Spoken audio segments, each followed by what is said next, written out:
This reminds me of, there's a famous story of, I think 20 years after the end of World War II, they found a Japanese soldier in either the jungles of Burma or Borneo or something, but he was still fighting the war. He thought the war was still going on. And Roy Keane has been fighting this war for a long, long time, fighting the war against what he sees as the culture of mediocrity or over-celebrating things that aren't really achievements. That if you go back to, remember he had to go with the Ireland fans, Euro 2012, he's very unimpressed with the praise they got for singing all through the hammering by Spain in the last 20 minutes. If you go back to the amount of times he called out United and their fans when they would go out of the Champions League.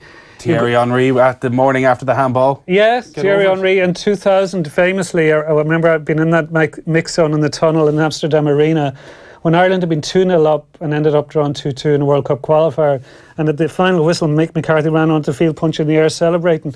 And Roy Keane was going ballistic, and he said, we have to give ourselves credit, you know, I'm sick of this, the good old Irish, we're going to have a party. And, you know, we got a result, but the game was there for the taking, we blew it. And it's a very black and white world he lives in, and it's never going to change. Well, what's he been critical of there? Because it feels as though he's saying you shouldn't celebrate getting to a semi-final. Yeah. Or is he saying, actually, you were too arrogant, you took Croatia for granted, you were looking ahead to a final before you got there, which I think is a fair criticism. I don't think he even would, you know, from what he's saying there, he said, okay, celebrate when you get to a final, but I don't think in reality he thinks that. He would have been critical saying you were celebrating if you get to the final. Yeah, he has a Trumpian view of the world that only winners matter. So he would only, like you look at... you know, he has to come out with stuff over the years about, like, basically show me your medals. If you don't have the medals and you've won, you don't matter to Roy. And but it's nonsense. You're allowed to enjoy the journey. And you can look What's the point otherwise? Look, there's brilliant photographs from the Euro 2016.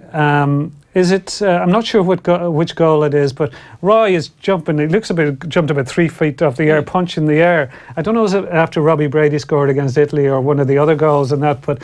Like, you see some of his celebrations with Martin O'Neill and Gianluca Buffon after Ireland beat Italy, and that was just in a group phase game. Yeah, group game. So he knows to enjoy the journey as well. Sometimes you see the little smile at the side of his, you know he's enjoying it. You know he's playing it up. Showbiz, baby. It's showbiz. Like even Gary Neville said at one stage there, do your impression. He said to Ian Wright. So obviously this has been something on there that Ian Wright impersonates Roy's accent, and then he did it at the end, which annoyed some people. But I think it's something, like, by all accounts, Ian Wright, a really decent fellow. A lot of people really like him, and I get the impression Roy does. Well, I was suggesting that much like when Roy turned up at the hurling final about 3 years ago with Adrian Childs, and everyone went, what? No, Roy hates Adrian Childs. Of course he hates Adrian Childs. How can he put up with this man who knows nothing about football? Yeah. And it's that, no, actually... Roy finds Adrian Childs perfectly good company, but as I'd imagine he finds Ian Wright perfectly good company. Like, he's a mass of contradictions. Like, he's often been very critical of pundits and punditry over the years, but he didn't have to go to Russia for the last 5-6 weeks, but he seems very happy. He flew back out. He went home for a couple of weeks and he flew back out for the game last night. Yeah, like, he's got a full-time job that's a very well-paid job. He doesn't have to do it, but he enjoys it.